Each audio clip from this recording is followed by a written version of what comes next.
할렐루야, 반갑습니다. 오늘도 하나님의 말씀 가운데 은혜를 누리시며 살아가길 간절히 소망합니다.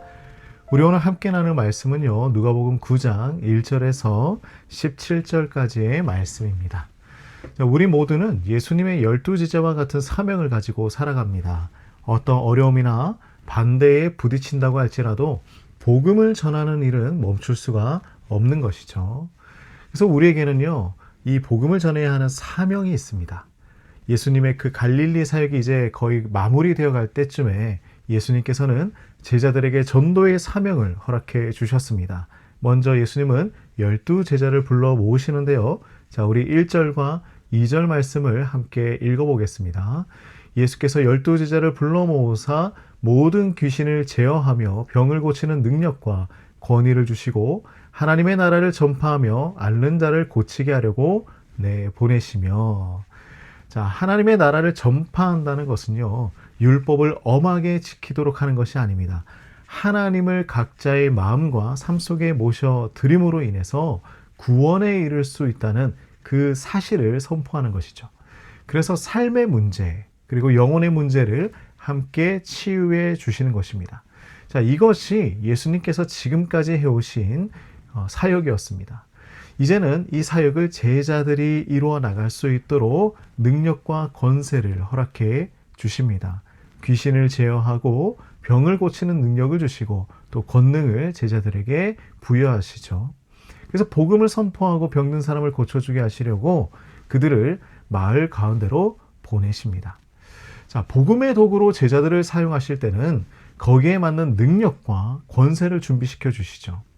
결국은 사람이 사람에게 복음을 전하는 것입니다.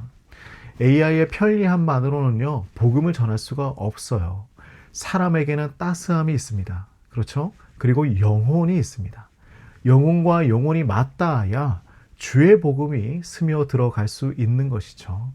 자, 20세기 개혁주의 신학자 아더 핑크는 이렇게 이야기를 했습니다.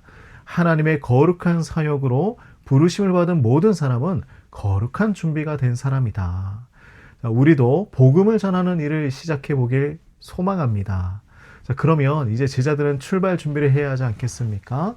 자, 3절과 4절 말씀을 함께 읽어 보겠습니다.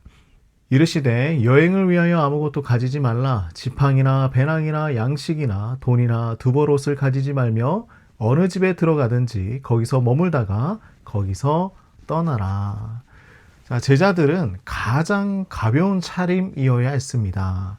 예수님은 아무것도 가져가지 말라고 하시죠. 지팡이도 주머니도 돈이나 두벌옷도 가져가서는 안 됩니다.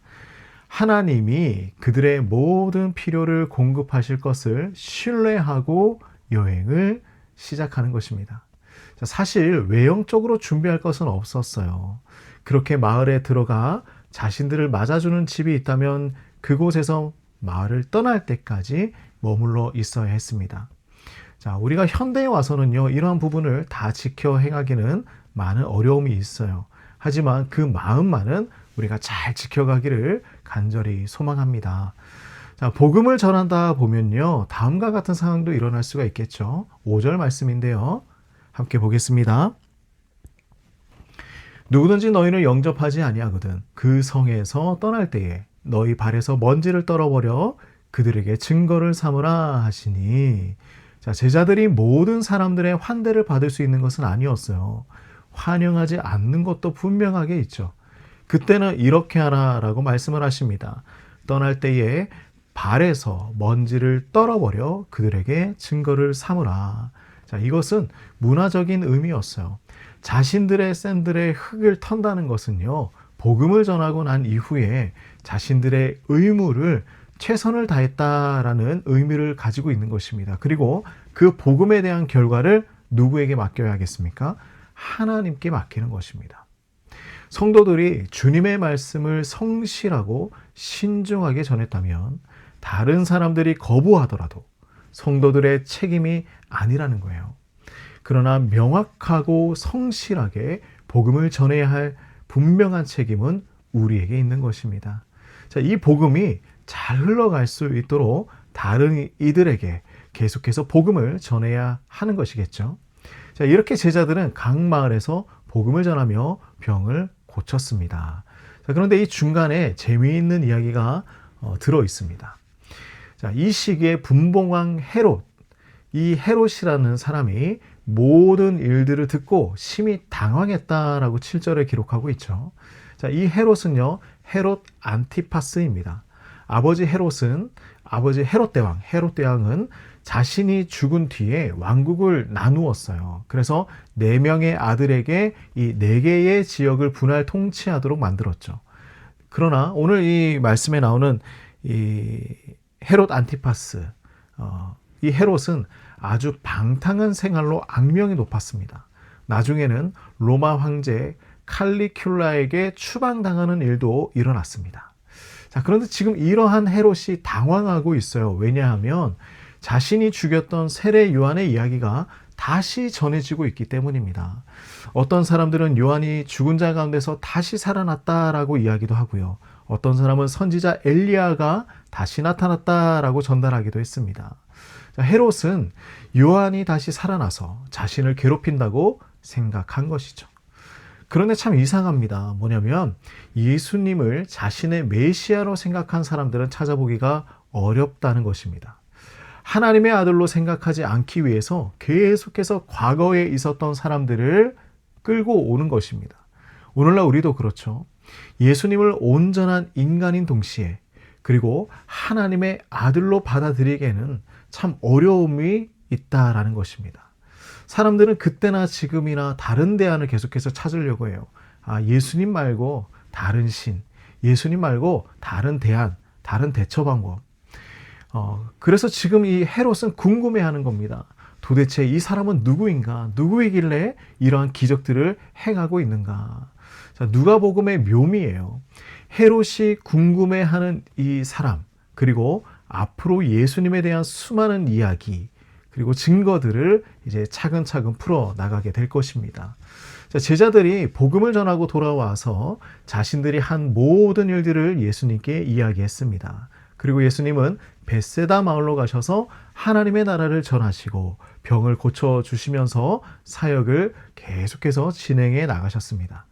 자, 여기에서 우리가 정말 좋아하는 사건이 하나 있죠. 날이 저물고 그곳에 있는 무리들에게 떡 5개와 물고기 2마리를 통하여서 5,000명 이상의 사람들을 배불리 먹게 하셨다는 기적입니다. 그리고 12광주리가 남았죠. 사실 제자들은요, 예수님의 명령을 잘 이해하지 못했던 것 같습니다. 무엇이냐면 제자들에게 이 13절 말씀을 보면요, 너희가 그들에게 먹을 것을 주어라 라고 말씀을 하세요. 하지만 제자들은 지금 눈앞에 있는 현재의 문제만 바라보고 있었습니다. 예수님의 능력을 생각하지 못했던 것이죠. 방금 전만 해도 예수님 주신 능력으로 아픈 사람들을 고치고 귀신을 쫓아내고 복음을 전하던 제자들이었습니다.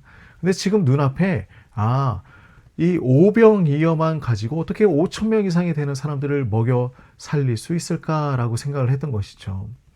눈앞에 먹을 것에 대해서는 자신들의 한계만을 생각하고 있었던 것입니다. 자, 제자들처럼 우리도 많은 은혜를 체험하고 경험하며 살아갑니다.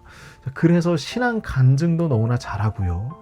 그리고 우리가 정말 믿음이 있다라고 신앙생활을 하고 있습니다. 그런데 어떤 큰 사건에 부딪히면 받았던 은혜도 사라지고 사람의 눈으로 보는 지금 이 눈앞에 있는 현실만을 바라보는 것이 우리의 모습입니다. 근데 우리가 한번 잘 생각해 봅시다. 우리가 사랑하고 우리가 신뢰하고 쫓아가는 우리 주님은요, 어떤 일은 함께 하시고 불가능해 보이는 일은 함께 하지 않으시는 분이 아닙니다. 우리 모두가 받은 은혜를 기억하고 주님을 신뢰하며 살아가길 간절히 소망합니다. 자, 예수님은요, 우리가 필요로 하는 전부이십니다. 오직 그분 따라 이 길을 잘 걸어가시기를 소망합니다. 하나님 아버지, 오늘도 우리가 주님 앞에 한 걸음 더 나아갑니다. 주님, 우리도 제자가 되어서 주의 복음 가지고 세상에 전파하며 살아갈 수 있도록 도와주시고, 내 눈앞에 있는 문제만을 바라보는 것이 아니라 이 문제보다 더 뛰어나고 더 높으신 우리 주님의 그 능력을 신뢰하며 오늘 하루도 살아갈 수 있도록 도와주시옵소서. 주님, 우리가 기도하고 응답이 느려진다고 해서 불안해하지 않게 하시고 날마다 주님 주시는 그 기쁨 가지고 살아갈 수 있도록 도와주시옵소서. 예수님의 이름으로 기도드립니다. 아멘.